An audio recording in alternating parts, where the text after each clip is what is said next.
दोस्तों, आपने देखा होगा कि हिंदू धर्म में जब किसी की मृत्यु होती है तो उसकी 13वीं मनाई जाती है। ऐसी मान्यता है कि इन 13 दिनों के कर्मकांडों से मृतक की आत्मा को मुक्ति मिलती है। तो आइए जानते हैं कि व्यक्ति की मृत्यु के बाद आत्मा क्या करती है। 13 दिन तक जो कर्मकांड किए जाते हैं उनसे मृतक की आत्मा को क्या क्या लाभ मिलता है, और यदि यह कर्मकांड न किए जाएं तो आत्मा का क्या होता है। इसके साथ ही हम यह भी जानेंगे कि शरीर छोड़ने के 13 दिन बाद तक आत्मा कैसे रहती है, किस स्थान पर जाती है, और 13 दिन के बाद आत्मा के साथ क्या होता है, और जिन लोगों की अकाल मृत्यु होती है उनकी मुक्ति के लिए क्या किया जाता है। आपसे अनुरोध है कि चैनल को सब्सक्राइब कर लें और कमेंट बॉक्स में जय श्री नारायण लिखकर परमात्मा को अपना आभार व्यक्त करें।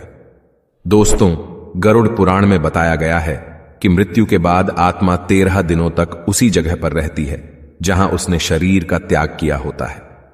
हिंदू धर्म शास्त्रों के अनुसार शरीर में मौजूद आत्मा कभी नष्ट नहीं होती। वह कुछ समय तक एक शरीर में रहती है और सही समय आने पर उसे छोड़कर दूसरा शरीर धारण करती है। मृत्यु के तुरंत बाद जीवात्मा को अजीबोगरीब अनुभवों से होकर गुजरना पड़ता है, जो आत्मा के लिए दुखद और कष्टदायी होते हैं। गरुड़ पुराण के अनुसार मृत्यु के बाद आत्मा शरीर से निकलकर कुछ देर तक अचेत अवस्था में रहती है, लेकिन कुछ ही पल में आत्मा सचेत हो उठकर खड़ी हो जाती है। वर्षों तक उस शरीर में रहने के कारण आत्मा को शरीर से मोह बना रहता है। आत्मा कोशिश करती है कि वो फिर से अपने शरीर में प्रवेश कर जाए, लेकिन यम के दूत उसे शरीर में प्रवेश नहीं करने देते। दुखी होकर आत्मा कभी अपने मृत शरीर को देखती है तो कभी अपने संबंधियों को देखकर उनसे बात करना चाहती है, लेकिन कोई भी उसकी आवाज सुन नहीं पाता। धीरे धीरे व्यक्ति की आत्मा यह स्वीकार कर लेती है कि अब मृत्यु लोक से जाने का वक्त हो चुका है। जब दाह संस्कार की क्रिया पूरा कर मृतक के परिजन शरीर को त्याग देते हैं, तब जाकर आत्मा का मोह कमजोर होता है और वो मृत्यु लोक से विदा होने के लिए तैयार हो जाती है।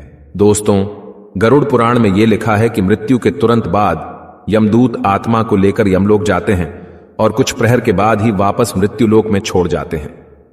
13 दिन तक आत्मा अपने परिजनों के आसपास इसी मृत्यु लोक में रहती है। जिस स्थान से लगाव होता है वहां भटकती रहती है और 13 दिन बाद यमदूत उसे यमलोक के मार्ग पर ले जाते हैं। हिंदू धर्म शास्त्रों में मृत व्यक्ति को पिंडदान करने का विधान है। गरुड़ पुराण के अनुसार मृत्यु के बाद 9 दिनों तक जो पिंडदान किए जाते हैं उससे मृत आत्मा के विभिन्न अंगों का निर्माण होता है और 10वें दिन के पिंडदान से बल की प्राप्ति होती है। मृतक का स्थूल शरीर जलकर खत्म हो चुका होता है। शरीर जल जाने पर आत्मा प्रेत योनि में रहती है। 13 दिनों तक अर्पण किए जाने वाले पिंडदान से प्रेत बन चुकी आत्मा को फिर से 1 हाथ लंबा शरीर प्राप्त होता है। इसी शरीर के द्वारा आत्मा यमलोक के रास्ते में अपने जीवन में किए गए शुभ और अशुभ कर्मों के फल को भोगती है। पिंडदान से आत्मा को बल मिलता है और वो अपने पैरों पर चलकर मृत्युलोक से यमलोक तक की यात्रा पूरी करती है।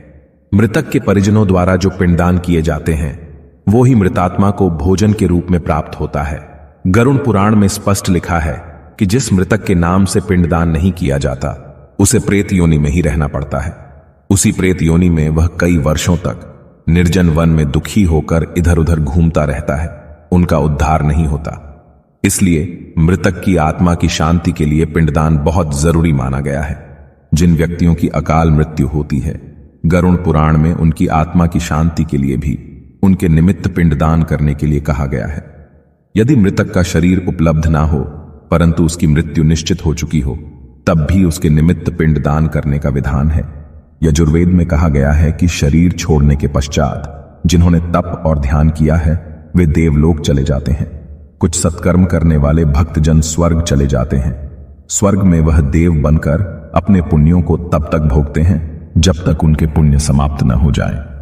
राक्षसी कर्म करने वाले कुछ प्रेत योनि में अनंत काल तक भटकते रहते हैं और कुछ फिर से धरती पर जन्म ले लेते हैं। जन्म लेने वालों में भी जरूरी नहीं कि वे मनुष्य योनि में ही जन्म लें। इससे पूर्व ये सभी पितृलोक में रहते हैं, वहीं पर उनका न्याय होता है।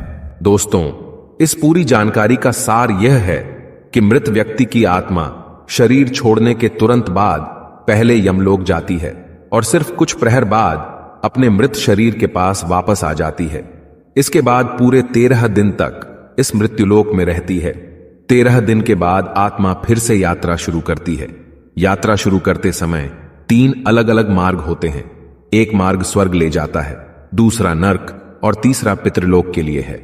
व्यक्ति के कर्म के अनुसार देवदूत इन मार्गों पर आत्मा को ले जाते हैं। आत्मा की गति के बारे में आपके क्या विचार हैं? कमेंट बॉक्स में जरूर बताइए। दोस्तों, आशा करते हैं कि आपको हमारी यह कोशिश पसंद आई होगी।